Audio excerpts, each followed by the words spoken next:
बुद्धं शरणं गच्छामि।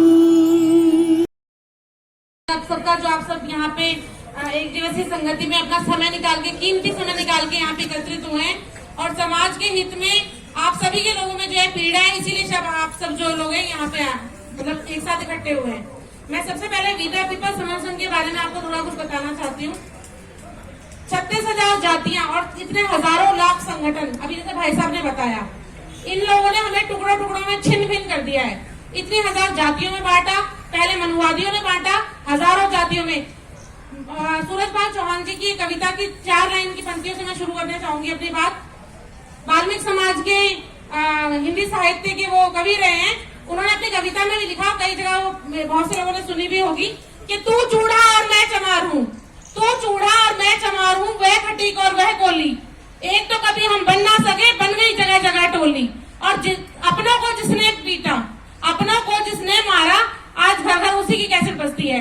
कि बाबा साहब ने हमें जो है शिक्षा दी, संगठित होने के लिए बोला, और बाबा साहब ने कहा कि एक हो जाओ, एकत्रित हो जाओ, और संविधान ने हमें वो सारे हक अधिकार दे दिए जो उससे पहले नहीं थे। लेकिन आज भी हम जातियों में बटे हुए हैं। कुछ तो सर्वनाश हमारा मनुवादियों ने करा, हमें हजारों जातियों में बांटकर। जो हम एक संघ में रहते थे, एक परिवार था, एक समाज था बुद्ध के टाइम में, हम दोबारा उस कॉन्सेप्ट को लेकर आए हैं वीरा पीपल के माध्यम से। अब हम चाहते हैं जो जातियों में टुकड़ों में हमें बांट रखा है, और जो हमारे बुद्धिजीवी लोग थे वो भी अपने संघ को समझ नहीं पाए और उन्होंने संगठन बना बना के बांट दिया। संगठनों में बांट दिया हजारों। संगठन में क्या है, पदभार दे देते हैं, किसी को एक व्यक्तिवाद पैदा हो जाता है उसके अंदर, किसी को एक संगठन का मालिक बना देते हैं, बाकी सारी उसकी प्रजा बन जाती है। राजा और प्रजा वाला कॉन्सेप्ट रखते हैं। हमने वीरा पीपल समाज संघ में उसको खत्म कर दिया। यहाँ पे कोई भी जो आधा मेरा है वही सुधीर भाई साहब का है, वही परियार साहब का है। आप में से जो भी समाज संघी बनेंगे, हम सबका एक ही पद है। यहाँ पे कोई भी पदभार नहीं है, कोई अध्यक्ष नहीं है, कोई केशर नहीं है, कोई पदभार नहीं रखा, हम सब बराबर हैं। जब बाबा साहब के बच्चे हैं सिर्फ, और महापुरुषों की विचारधारा पे हमें काम करना है। सबसे पहली बात जो है, नेताओं ने जो हमारा जो है बेड़ा गर्क जो कर दिया है, जो हमारे हक अधिकार सारे छिन गए हैं, अपनी अपनी पॉलिटिक्स समझाने के लिए संगठन बनाते हैं, और संगठन क्या कहते हैं, खरीदे और बेचे जाते हैं। हमको इन संगठनों को खत्म करके सबको, सब समाज को एक जगह बनना है और एक जगह इकट्ठा होना है। वीरा पीपल उसी के लिए काम कर रहा है। हम सबको एक होना है, क्योंकि हमारा क्या है, हमारे जो अधिकार है सारे छिनते जा रहे हैं। हमारे पास नौकरियां बची नहीं है, बच्चों की शिक्षाएं खत्म करी जा रही हैं, सारा प्राइवेटाइजेशन करा जा रहा है। हम किसको बोले? हम नेताओं को बोलते हैं, चुन के इलेक्शन में भेजते हैं। वो क्या करते हैं, वो भी सिर्फ अपना वोट लेते हैं, तब तक हमें याद रखते हैं, उसके बाद भूल जाते हैं। अब हम किसको कहेंगे, जब इतने हजार संगठन थे, इतने हमारे लीडर्स जाते हैं। अभी भाई साहब ने बताया हमारे लीडर्स कभी कम नहीं हुए, SC ST OBC समाज के लीडर्स कभी भी कम नहीं हुए, क्योंकि बाबा साहब के रिजर्वेशन की वजह से जितनी भी सीटें मिली हुई है, वो सीटें हमेशा उनकी वो मजबूरी है मनुवादियों की। जो आरक्षण से हमें सीटें मिली है, वो सीटें तो पूरी उनको करनी ही पड़ती है। इसलिए हमारे जो समाज के लोग हैं हमेशा जाते हैं, लेकिन पार्टियों के, संगठनों के चमचे और दलाल बन के जाते हैं। कभी भी बहुजन समाज की बात नहीं उठाते, कभी भी बाबा साहब की आइडियोलॉजी पे वो काम नहीं करते। अगर उन्होंने काम किया होता तो आज हमारा समाज, जहाँ से बाबा साहब ने कारवां शुरू करा था, आज बहुत आगे जाना था, लेकिन उल्टा पीछे आ गए। उल्टा हमारे हक अधिकार छिनते जा रहे हैं, उल्टा हमारे बच्चों की नौकरियां चली गई, जमीनें हमारे पास है नहीं, कारखाने हमारे पास है नहीं, प्रॉपर्टी है नहीं, बिजनेस हमारे लोग है नहीं। आज से जो पहले पीढ़ियां थी, 3 पीढ़ियां जो थी हमारे बाप दादाओं की, सभी को पता है कि उनके क्या हालात थे। बाबा साहब के आरक्षण की वजह से आज 4 पैसे आए, नौकरी आई, घर में रोजगार आया, गाड़ी आया, बंगले आए। हम भूल गए महापुरुषों को।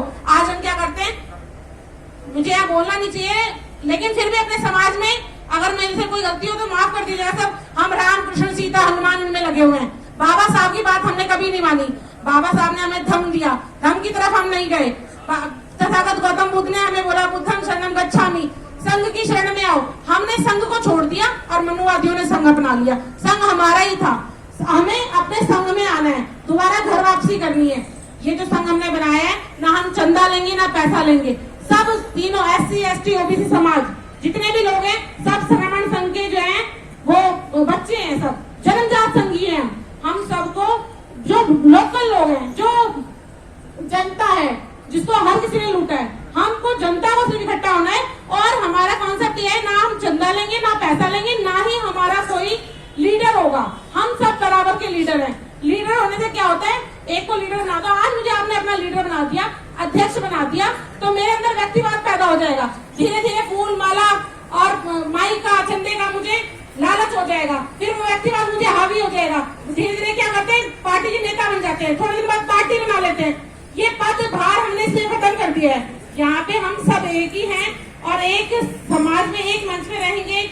जहाँ भी बीजेपी बल्कि हम संगति लगाते हैं, वहाँ पे हम अपना खाना खुद घर से लेकर आते हैं। 4 पराठे लेकर आते हैं, 2 अपने लिए, 2 साथ वालों के लिए। अचार के साथ लेकर आते हैं, सारा खाना मिक्स कर दिया जाता है, सब एक साथ बैठ के खाते हैं। यहाँ पे जातियों के भी हम जो टुकड़ों में बटे हुए हैं, जातियों की भी चीज को हमने खत्म करना है। अब क्योंकि यहाँ पे कुछ महिलाएं भी है, तो 2 बात मैं महिलाओं के लिए भी बताना चाहती हूँ। हमारे समाज की जो महिलाएं, आज हमारी जो ताकत जो है, हमारे पास एक ही चीज बच गई है, वो है हमारी जनसंख्या बल। और तो कुछ हमारे पास बचा नहीं है। रिजर्वेशन हमारा जाता जा रहा है, संविधान के आधार हमारे जाते जा रहे हैं, जितनी भी चीजें हमारी सब खत्म हो गई है। हमारे पास सिर्फ जनसंख्या बल है, लेकिन उस जनसंख्या बल में से भी अगर हम 100% लोग हैं, 100% लोग में से हमारे पास जो 50% जो जनसंख्या बल है वो हमारी महिलाओं का होता है। लेकिन हमारी महिलाएं आज भी मनुवाद में इतनी ग्रस्त है कि पहले तो उनके 36 करोड़ और फिर हमारे अपने भी बना रखे हमने, हमारे मरे जिंदे भी पितर पूरे सब जिंदा हो जाते हैं, हम उनमें भी, उन्हीं में ग्रस्त हैं, उन्हीं चीजों पाखंडवाद में लगे हुए हैं। महिलाएं हमारी इतनी पाखंडवाद में लिप्त हैं क्योंकि हमारे जो भाई हैं, बुजुर्ग हैं, वो तो फिर भी सामाजिक कार्य में आते हैं, समाज की बातें सुनते हैं, 4 जागृति उनके दिमाग में आती है, चीजें निकल जाती हैं। लेकिन महिलाओं को हम घर पे रखते हैं, बच्चियों को हम घर पे रखते हैं, उनको हम सामाजिक कार्यों में नहीं लेकर आते। उनकी मनोदशा कैसे बदलेगी? हमारी जो समाज की बहन बेटियां हैं, उनमें जागृति कैसे आएगी? जब तक हम अपने जो अपनी संख्या बल का 50% जो हमारा हिस्सा है, हमारी महिलाएं जो हैं, उनको हम साथ नहीं रखेंगे, उनको सामाजिक कार्य में साथ नहीं लाएंगे, तो हम जीत नहीं सकते। क्योंकि बाबा साहब ने भी हिंदू कोड बिल बनाकर महिलाओं की जो स्थिति है उसको मजबूत करने का काम किया है।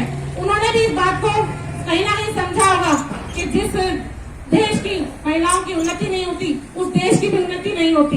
तो ये भी मेरा आप लोगों से हाथ जोड़ के विनती है कि जब भी आप किसी भी सामाजिक कार्य में जाएं, वो वीरा विपला समर्थन का कार्यक्रम हो या कोई भी सामाजिक कार्यक्रम हो, आप अपनी बहनों को, बेटियों को, पत्नियों को, बीवियों को, सबको साथ लेकर आए जरूर।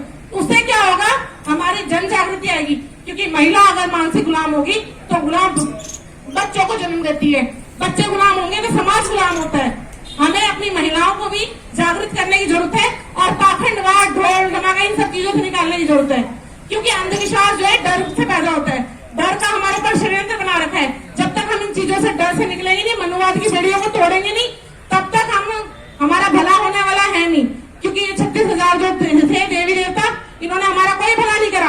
आज से पहले पीढ़ी दर पीढ़ी, जब तक बाबा साहब ने हमें संविधान नहीं दिया, हक अधिकार नहीं दिए, हमारी जानवर से पत्थर दशा थी, हमें पानी पीने का अधिकार नहीं था, शिक्षा का अधिकार नहीं था, अच्छे कपड़े पहनने का अधिकार नहीं था। और आज भी आप गांव देहातों में जाके देख लीजिए, अपने पूर्वजों से पूछ लीजिए कि कैसी बदतर जिंदगी जीते थे।